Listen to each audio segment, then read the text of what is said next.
Actos vandálicos que sofriron onte diversas sedes do Partido Popular en toda Galicia, unhas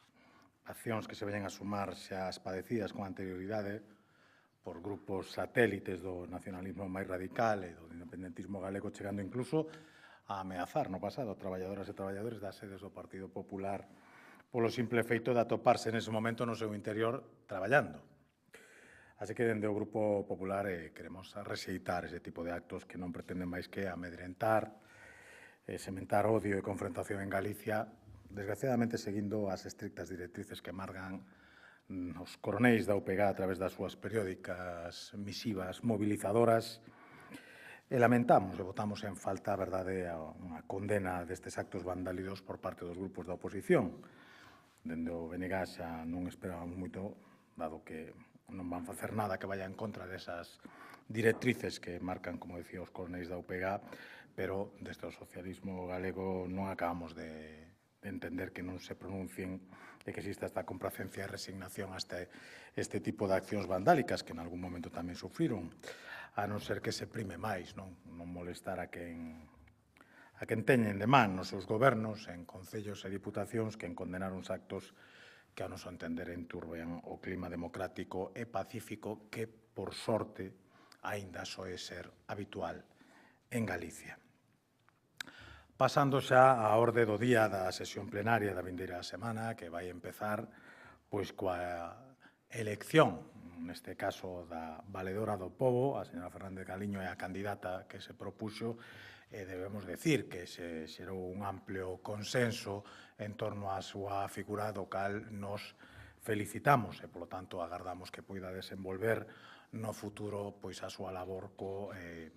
acerto co que leva facendo ao día de hoxe e que mereceu o recoñecemento de todos os grupos con representación nesta Cámara. Ademais disto, dende o Grupo Popular imos defender dúas proposicións non de lei de marcado interese económico e social, despois, por certo, da comparecencia do Conselleiro de Sanidade. A primeira desas PNLs ten que ver cos recursos de inconstitucionalidade presentados polo Goberno central contra o Plan de Axilización da Dependencia e da Discapacidade, así como das medidas relativas á repotenciación do sector eólico galego e a obriga de ofertar e vender en Galicia parte da electricidade xerada en beneficio directo, por certo, da ciudadanía e da industria galega. A semana pasada coñecemos que o Tribunal Constitucional aceptara a trámites eses recursos, polo que consideramos urxente que o Goberno central retire de inmediato estas propostas que atacan directamente ao autogoberno de Galicia e que priva aos galegos de dúas medidas pioneiras. Primeiro, que axilizarían a homologación automática da dependencia da discapacidade, así como tamén permitiría unha importante reducción dos muiños eólicos existentes ao longo da nosa xeografía. Algúns expertos chegan a cifrar esa reducción nun 80%. Xunto, ademais, acadaría unha rebaixa do precio da electricidade e un incremento da xeración da enerxía renovable no noso país. Nos lamentamos a negativa do Goberno de Pedro Sánchez a negociar un acordo o pasado mes de maio no seo da Comisión Bilateral de Cooperación entre o Estado e a Xunta para facilitar a implantación destas dúas medidas e a súa decisión posterior de presentar eses recursos de inconstitucionalidade que, coa aceptación agora realizada polo Tribunal Constitucional, paralizan esas dúas medidas impulsadas pola Xunta de Galicia que, paradóxicamente, foron imitadas posteriormente por outras administracións e, nomeadamente, polo Goberno do propio Pedro Sánchez, que non dubida en recurrilas. En definitiva, o que pedimos é que o Goberno central retire de inmediato estes recursos de inconstitucionalidade e que deixe que Galicia faga uso das súas competencias, pero, lamentablemente, señor Sánchez parece que só ten a man aberta para os seus socios independentistas vascos e cataláns, a quen lles atende sin excusas as súas demandas, porque iso sí sustenta a súa posición na Moncloa. Esperemos que con Galicia teña un trato ao menos similar que nos permita desenvolver as nosas competencias en beneficio de todos os galegos. Pasando á segunda proposición non de lei que defenderá o Grupo Popular no Pleno, pois ten que ver co déficit de financiamento do Goberno de España en todo o que ten que ver coa atención aos nosos maiores e a dependencia. En este caso concreto, ímonos centrar na falta de financiamento para as persoas que padecen ELA. Galicia foi pioneira a nivel de toda España en 2018 en axilizar a atención ás persoas con esclerose lateral amiotrófica, fito ao que sumou en 2023 a posta en marcha dunha axuda directa para estas persoas e as súas familias, unha medida que posteriormente, nos congratulamos dilo, foi copiada por outras comunidades autónomas. Estamos a falar dunha axuda universal de 12.000 euros para facer fronte á compra de produtos básicos para o cuidado dos enfermos, así como de produtos sanitarios ou a adaptación dos fegores para mellorar a súa comodidade. Por desgraza, esta axuda da Xunta é a única que neste momento dispoñen as familias e os enfermos, xa que o Goberno de España, logo de que se pasara xa máis dun ano dende a entrada en vigor da Lei ELA, aínda non dispón do financiamento necesario para facer fronte ás axudas estatais previstas e anunciadas, pero é que xa non sabemos como cualificalo. O Goberno de Pedro Sánchez anunciou no mes de outubro a aprobación de 500 millóns de euros para reforzar o sistema de atención á dependencia da resposta á lei da ELA. Pero descoñecemos a día de hoxe cal foi o destino de final deses cartos, porque tanto as familias como os enfermos aínda seguen esperando a que esas axudas se concreten e se fagan realidade. E por este motivo, dende o Grupo Popular, imos insistir e non nos imos a cansar ata comprobar que as familias e os enfermos dela teñen o trato que precisan, o trato que merecen e que o Goberno de España asigne unha dotación orzamentaria suficiente e específica para facer efectivos de maneira inmediata todos os dereitos recoñecidos na lei da ELA. Pasando xa ao apartado de preguntas ao Goberno galego, dende o Grupo Popular ímonos centrar en tres cuestións que consideramos de máxima actualidade. A primeira delas ten que ver co transporte ferroviario,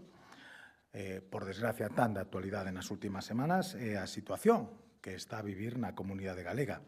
En concreto, queremos saber se o Ministerio de Transportes informou a Xunta das razóns técnicas e das razóns operativas que motivaron a imposición da limitación da velocidade no tramo Ourense-Santiago de Compostela, así como se o Goberno galego ten constancia de que controis de seguridade e mantemento se realizaron nese tramo desde a súa posta en servicio e con que resultados concretos si efectivamente se realizou ese control. A segunda das preguntas ao Goberno está relacionada co Plan Social polo Clima e os 62 proxectos por un importe de case 2.000 millóns de euros que a Xunta presentou para a súa incorporación ao Fondo Social para o Clima e que o Goberno de España tiña que levar para o seu financiamento con cartos da Unión Europea. Diante desta situación, queremos saber se o Goberno da Xunta recibiu información ou resposta algunha por parte do Goberno central en relación ás xestións que ten que facer para que Europa financie definitivamente estes proxectos importantes a nivel medioambiental. E, por último, a terceira das nosas preguntas ten como obxectivo coñecer a valoración que fai o Goberno galego sobre o recente acordo coa Federación Galega de Municipios e Provincias para incrementar nun 50% a achega autonómica que financia o Servicio de Axuda no Fogar que reciben en Galicia máis de 23.000 persoas. Lembremos que a través deste acordo o financiamento do SAF por parte da Xunta pasará este mesmo ano de 12 a 16 euros por hora, a 17 euros por hora prestada en 2027 e o compromiso se pechará con esa chegada aos 18 euros por hora no ano 2028. Nos parece un acordo que ten un impacto directo na mellora do financiamento polos propios concellos e, por suposto, no servicio que van a recibir os usuarios e, polo tanto, nos felicitamos deso e queremos coñecer como o valora o Goberno galego. E pola miña banda, pois nada máis que engadir e simplemente quedamos a disposición por si hai algunha pregunta ou aclaración que necesitedes sobre este ou calquera outro tema.